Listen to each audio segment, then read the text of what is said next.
আমি যেটা বলতে চাচ্ছিলাম যে এই যে একটু দেখাও, এই যে কিভাবে সে ঘুরে নিজে থেকে বেসিক্যালি নিজে থেকে বেরি করছে এবং ছাড়ার সাথে সাথে আপনারা দেখবেন তাদের নেওয়ার সাথে সাথে তারা এটা করছে।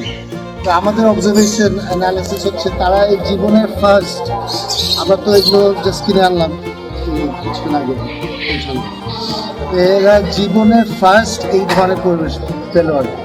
তাদেরকে তো ইনকিউবেটরে ফুটানো হয়েছে এবং ইনকিউবেটরে ফুটিয়ে স্টেজের পর এগুলো সেল করা হয়েছে এবং সাধারণত অধিকাংশ মানুষ যারা এগুলো নিয়ে কাজ করে বা ফার্ম জাতীয় পোলট্রি জাতীয় যেটা নিয়ে কাজ করে, আমি যেটা সবসময় বলি, তারা তো আসলে তাদের ওয়েলফেয়ার নিয়ে চিন্তা করে না।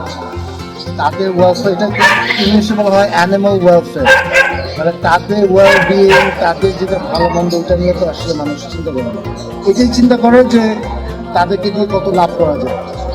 তো এই যে আমরা যে পরিবেশটা তৈরি করেছি, যে এটা প্রমাণ, ইমিডিয়েট প্রমাণ যে এটা তাদের জন্য যে পছন্দসই একটা পরিবেশ। তাদেরকে দেওয়ার সাথে সাথে